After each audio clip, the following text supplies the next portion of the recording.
I smiled at people while destroying their lives, and they thanked me for it. Tonight, I am going to tell you exactly how.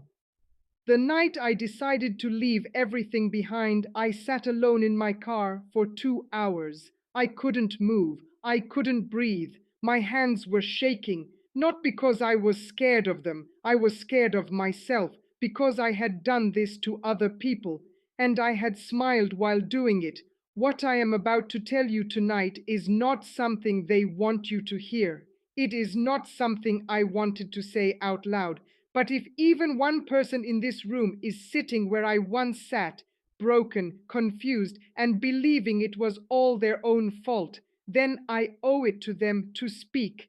Emotional manipulation in occult practices doesn't start with spells. It doesn't start with rituals. It doesn't start with dark rooms and candles. It starts with empathy. It starts with someone looking at you, truly looking at you, and seeing exactly where you are broken, and then using that brokenness against you. I was on the inside. I watched it happen. I did it. And I need you to understand how it works, because it doesn't look like evil. It looks like love. When someone walks into one of these groups, they are never whole. They are grieving. They are lonely. They are lost. They are desperate for someone, anyone, to understand the pain they carry every single day. And the first thing these groups do is find that pain. They are trained to see it: a sad smile, a hesitation, the way someone's eyes drop when they talk about their life. These are not mistakes, these are signals, and every single one of them is a door. Once that door is found, it is opened gently, so gently that the person doesn't even feel it happen. These groups create spaces where you are encouraged to cry, to share, to break open in front of strangers who nod and hold your hand and say, "You are safe here, you are seen here, no one else understands you the way we do." And in that moment, that raw, bleeding, desperate moment, it feels like the truest thing anyone has ever said to you. But here is the truth nobody tells you: that environment is designed. Every word, every warm gesture, every knowing look, it is a system built to catch you at your weakest and hold you there, not to heal you, but to keep you needing them. Your tears are not comfort, they are data. Your pain is not heard, it is harvested, because once a group knows exactly what you are afraid of, what you have lost, and what you are searching for, they become the answer to every question your broken heart is asking. They don't just fill the empty space inside you, they convince you that they are the only ones who ever can. And that is when you stop looking for truth anywhere else. I stayed for years because leaving meant admitting that the one place that made me feel whole was actually the place that made me the most lost. If you have ever felt chosen by a group that seemed to understand you better than anyone, pay attention. That feeling is real, but the reason behind it is not what you think. That is the vulnerability window, and it is the first step into everything that follows. The door was never about darkness, it was always about yours.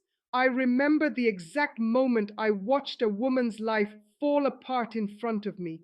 She was sitting across the table, tears running down her face, her hands trembling. She had just found out her closest friend had been talking behind her back. Her confidence was gone. Her world felt like it was crumbling. And she looked at me, looked right at me, and said, "Why does this keep happening to me?" I knew the answer, because I was part of the reason it was happening. That friend who talked behind her back, we had planted that conversation. We had set the whole thing up, not because we hated her, but because we needed her to break, so that we could be the ones to put her back together. You think your life fell apart on its own. You think the timing was just bad. You think God was testing you or the universe was sending you a sign. It wasn't. Someone made it happen, And I was one of them. Here is what most people don't understand about these groups: they don't wait for you to break. That takes too long. That's too risky. Someone might find help somewhere else. Someone might heal on their own. So instead, they break you themselves, quietly, slowly, in ways you will never trace back to them. It starts small, a question asked at the right moment. Have you ever noticed your friends don't really check on you? A pause, a look, then silence. That's it. That's all it takes. One sentence planted in a vulnerable mind, and suddenly you start seeing loneliness everywhere, even where it didn't exist before. That is not wisdom, that is engineering. I watched it happen dozens of times. I helped it happen, and I will carry that weight for the rest of my life. The tactics are simple, but they are surgical. They isolate you, not by locking a door, but by making you feel like everyone outside the group is shallow, judgmental, or incapable of understanding you. They ask questions that make you doubt your own relationships. Did they really support you when it mattered? Don't you feel like you have to hide the real you around them? Every question is a small cut, and cuts, when made repeatedly, become wounds. Then comes the pressure. It is never loud, it is never obvious, it is a whisper disguised as concern. You seem stressed, you seem lost, you seem like you're carrying this alone. And by the time you realize they are not observing your pain, they are creating it, you are already too deep to see it clearly. Once the crisis is there, once your friendships feel hollow, your confidence is shaken, and your life feels like it is quietly falling apart, the group steps in, and they step in like saviors. We see you. We have been where you are. We have the answers. And because you are exhausted and scared, and your world has been made to feel smaller than it ever actually was, you believe them. Not because the evidence is there, but because you have no energy left to question it. That is the manufactured crisis meeting manufactured faith. The spiritual opening isn't something that happens to you, it is something that is built brick by brick, right in front of your eyes, and it is built so carefully that when you finally walk through it, you walk willingly. I didn't see it until I was already on the other side, and by then the door behind me had already closed. If someone is making you doubt the good people in your life, that is not spiritual guidance. That is a hand guiding you straight into a cage. They didn't find the crack in your life, they made it, and then they handed you their glue. There was a girl, 22 years old. She had just lost her mother. She walked into that room with red eyes and a voice that could barely hold itself together. And within 10 minutes, every single person in that circle was around her, holding her hands, wiping her tears, telling her she was safe, that she was seen, that she had finally found where she belonged. She looked at them like they were angels. They were not angels, they were hunters, and she had just walked into the most beautiful trap any of them had ever built. I watched it happen. I smiled and nodded just like everyone else, because that is what we were trained to do. We were trained to make people feel so loved, so desperately, overwhelmingly loved, that by the time the real cost of that love showed up, they would pay anything to keep it. No one joins a group because it feels dark. They join because it feels like home. And that is exactly what we wanted you to feel. The first time I walked into that circle, I didn't see manipulation. I saw people who smiled at me like I mattered, people who remembered my name, who asked how I was and actually waited for the answer, people who looked at me and said, "You belong here. You have always belonged here. You just didn't know it yet." I was starving, and they handed me a feast. That is called love bombing, and it is the most dangerous weapon these groups have, because it doesn't feel like a weapon, it feels like grace. Here is what happens inside your mind when someone makes you feel seen for the first time in a long time. Your body releases chemicals that make you feel safe, feel warm, feel like the ground beneath you has finally stopped shaking. Your walls, the ones you spent years building to protect yourself, start to come down, not because you chose to let them down, but because your brain is literally telling you, these people are safe. Stop fighting. You can rest now. And while you are resting, while you are finally breathing for the first time, they are watching. They are learning every soft spot, every need, every crack where light gets in, not to protect those places, to remember them. The praise never stops, not at first. You are so gifted. I have never met anyone like you. The universe sent you to us. Every word is designed to make you feel special, chosen, irreplaceable.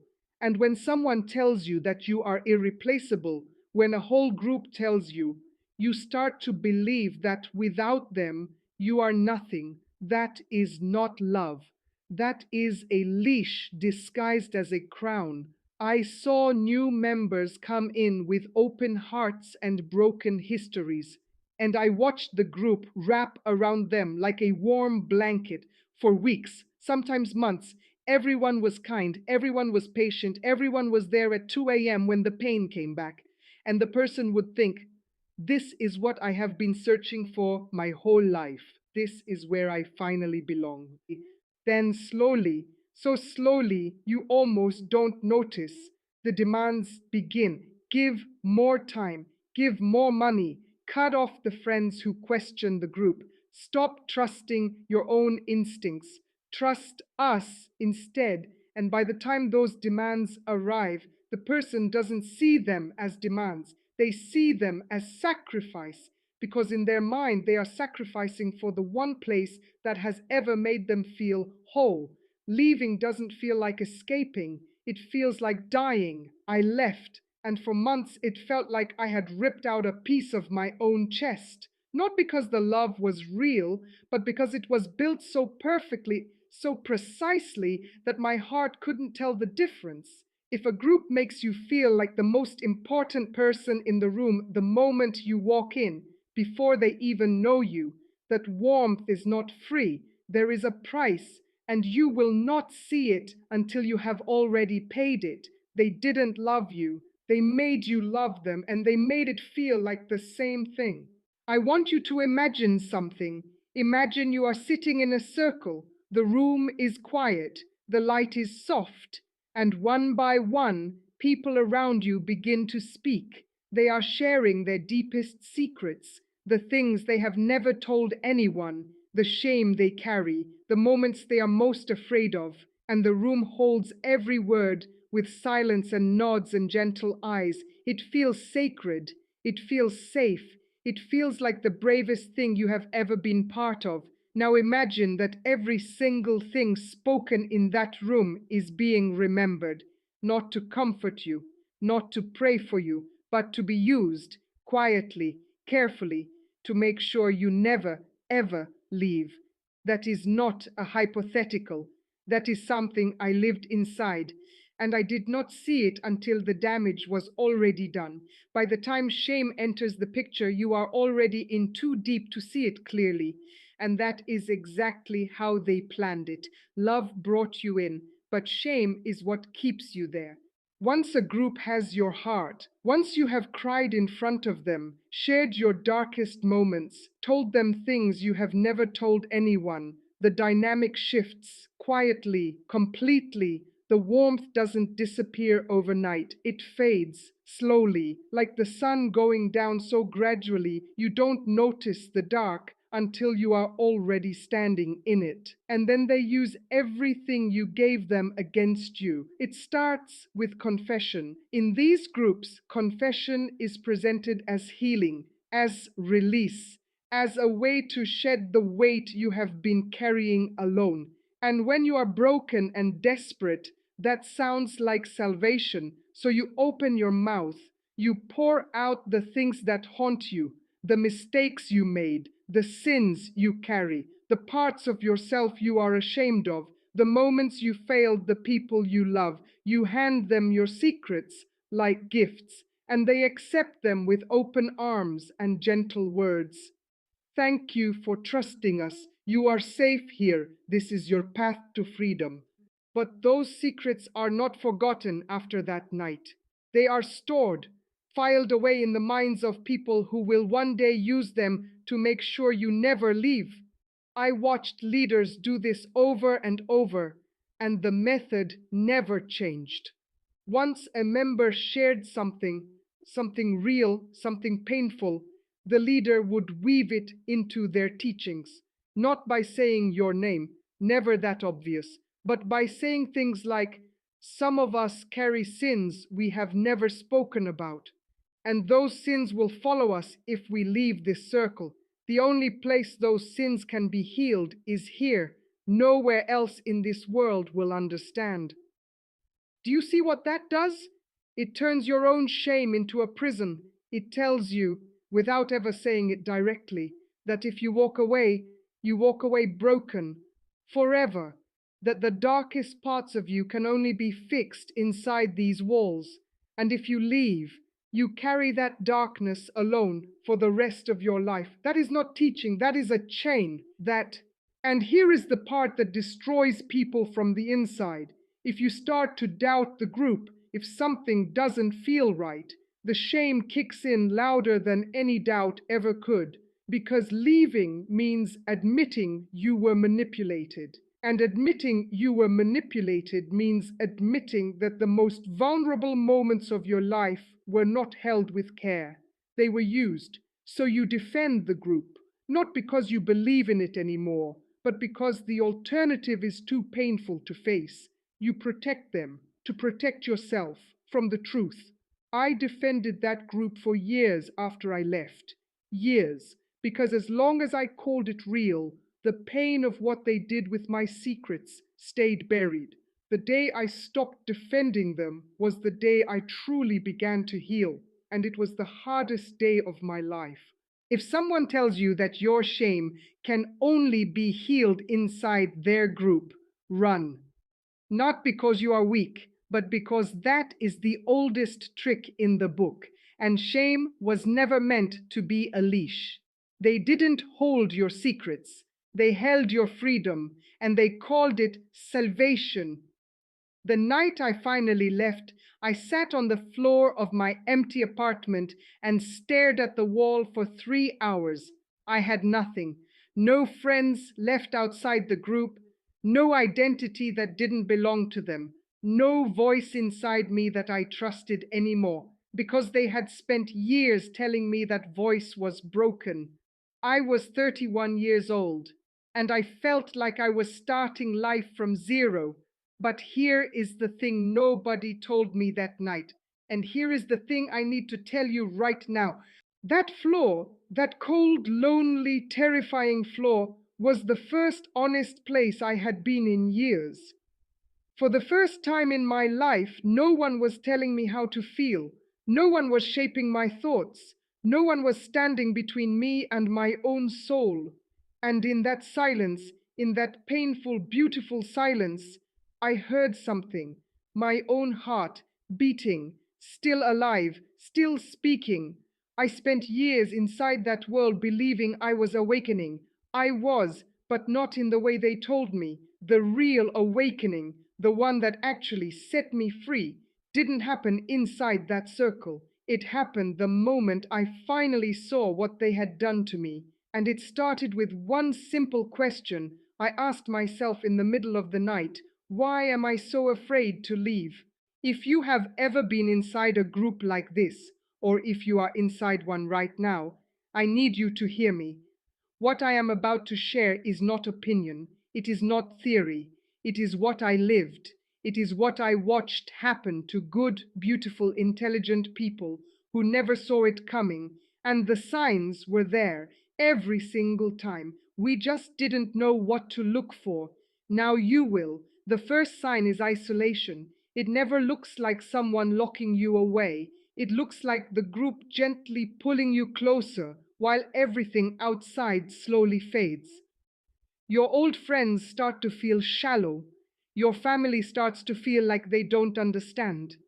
And one day you wake up and realize the only people you talk to anymore are the ones inside the circle. If a group makes the outside world feel like the enemy, that is not protection. That is a cage with open doors. The second sign is guilt disguised as guidance. When you question something, when something feels wrong in your gut, the leader doesn't yell at you, they don't punish you. They sit you down with a sad look and say, I'm worried about you. This doubt means something dark is working in your life. You need to stay closer to us. You need to trust the process.